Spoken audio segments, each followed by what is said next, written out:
तस्वीर में दिख रहा दूल्हे का नाम मोहसिन है। मेरठ के रहने वाला मोहसिन 26 नवंबर को शादी रचाकर दुल्हन को अपने घर लाता है। 26 नवंबर की रात हो चुकी थी, समय लगभग 12 बज चुके थे। सुहागरात के लिए बिस्तर सज चुका था और मोहसिन की दुल्हन उसे दूध का गिलास देती है, लेकिन साथ ही एक डिमांड रख देती है। उस डिमांड को पूरा करने के लिए दूल्हा मोहसिन रात के 12 बजे बाजार जाता है, लेकिन उसके बाद वो कभी घर वापस लौट कर नहीं आया। दुल्हन जो है इंतजार करते करते थक जाती है। उसके बाद मोहसिन आखिरी बार गंग नहर के पास देखा गया।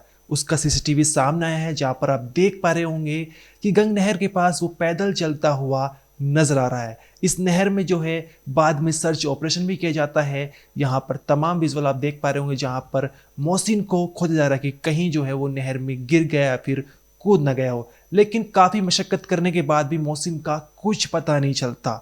इतना ही नहीं, अगले दिन यानी 27 नवंबर को मोहसिन की दो बहनों की शादी थी। वो उन शादी में भी मौजूद नहीं था। बहनें भी जो है आंखों में आंसू लिए घर से विदा होती है। अब यहां पर सवाल उठता है कि आखिर मोहसिन की दुल्हन ने अपने पति से रात के 12 बजे सुहागरात वाली रात को ऐसी कौन सी डिमांड रखी थी जिसके चलते वो रात के 12 बजे ही बाजार में गया और जिसके बाद वो कभी घर वापस लौट कर नहीं आया। इसके पीछे की कहानी हम आपको बताएंगे। साथ ही मोहसिन आखिर गया तो गया कहाँ? क्या किसी से उसकी दुश्मनी थी जिसके चलते किसी ने उसे गायब कर दिया और उसके साथ कोई घिनौनी वारदात को अंजाम दिया गया, या फिर मोहसिन इस शादी से खुश नहीं था और ऐसा कुछ बीवी ने कह दिया जिसके चलते उसने खुद की जान ले ली? तमाम सवाल इस मामले में बने हुए हैं, लेकिन मोहसिन का कुछ पता नहीं चल पा रहा है। घर वाले जो है वो रो रो कर उनका बुरा हाल हो गया है। जिस घर में शादी की शहनाई बज रही थी, वो चंद मिनटों के अंदर, चंद घंटों के अंदर वहां पर मातम छा गया है, कोहराम मच चुका है। नमस्कार, मेरा नाम अनिरुद्ध पवार, आप देख रहे हैं क्राइम तक।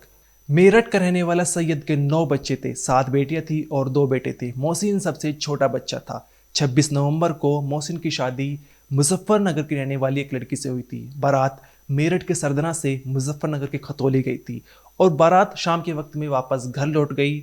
और जब सौगात का वक्त होता है तो मोहसिन की दुल्हन मोहसिन को दूध का गिलास देती है और साथ ही एक डिमांड रख देती है। वो डिमांड थी कि कमरे में बहुत तेज रोशनी है, एक ऐसा बल्ब ले आओ कम रोशनी वाला जिससे रोशनी कम हो जाए।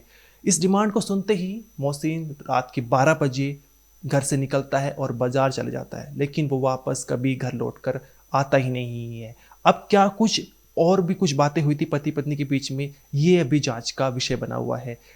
मोहसिन की दुल्हन होती है, उसकी आंखें थक जाती है, वो इंतज़ार करते करते थक जाती है।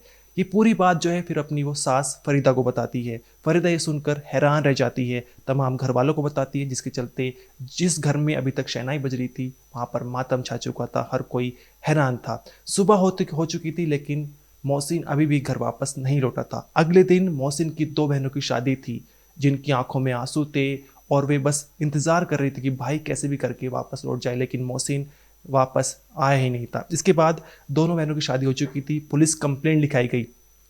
पुलिस जब कंप्लेंट लिखाई गई तो वहाँ पर पुलिस ने छानबीन करनी शुरू की, आसपास के सीसीटीवी फुटेज खंगाले।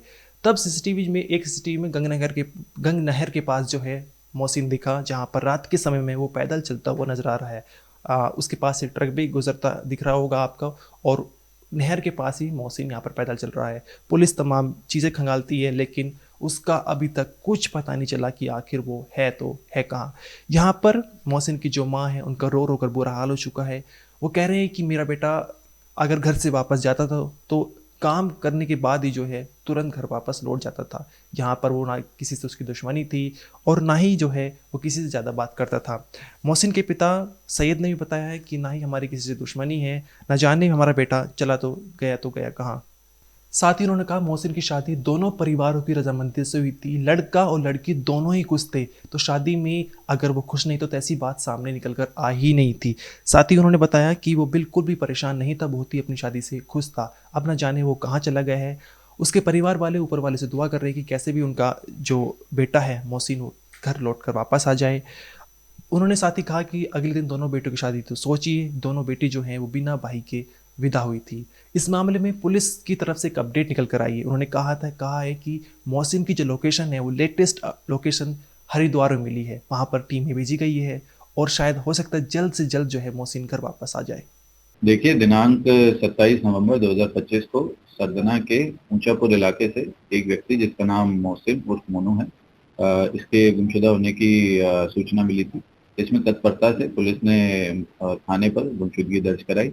वह सर्विलांस टीम और पुलिस सरगना की टीम इसमें इसके लिए एविडेंस कलेक्ट कर इसके सफल बरामदगी के लिए प्रयास किया जा रहा है। इसमें जो मोहसिन है उसकी हरिद्वार में आने की सूचना मिली है, जिसमें पुलिस टीम को रवाना किया गया है। फिर वहां से उसको सकुशल बरामद कर अगली विधिक कार्रवाई की जाएगी। ये तस्वीरें जो आप देख रहे हैं ये मोहसिन की शादी के वक्त की है। यहाँ पर मोहसिन घर में जो छोटे बच्चे होते हैं और भाई दोस्त तमाम लोगों के साथ फ़ोटो खिंचाते हुए नज़र आ रहे हैं। तस्वीर में मोहसिन कहीं भी नाखुश नहीं लग रहे, ऐसा कुछ नज़र नहीं आ रहा कि वो इस शादी से नाराज़ थे या खुश नहीं थे। साथ ही पुलिस जो है इस केस में हर एंगल से जांच कर रही है। वो ये भी पता लगाने का प्रयास कर रही है कि कहीं मोहसिन इस शादी से नाखुश तो नहीं थे, या फिर वो जब घर से गायब हुए किसी से कुछ कहकर गए थे। बस अभी तक बीवी का बयान जो है वही सामने निकल कर आया, जहाँ पर उन्होंने बताया है कि उसने एक कम रोशनी वाला बल्ब लेने के लिए बाजार भेजा था और ये समय जो था वो रात के 12 बज चुका था, लेकिन फिर भी मोहसिन अपनी बीवी की डिमांड पूरा करने के लिए बाजार जाता है और उसके बाद वापस घर लौट कर नहीं आता। साथ ही पुलिस इस एंगल से भी जांच करी कहीं मोहसिन की कोई दुश्मनी तो नहीं थी और उसको कोई उठाकर जो है कहीं ले तो नहीं गया। अभी उसकी लेटेस्ट लोकेशन जो है वो हरिद्वार में मिली है, और हरिद्वार में वो किडनैप हुआ है या फिर वो अपनी मर्जी से गए हैं, ये भी जांच का विषय बना हुआ है। इस केस में जो भी अपडेट आएगी आपको ज़रूर बताएंगे। इस वीडियो में तो नहीं, आप देखते रहिए क्राइम तक।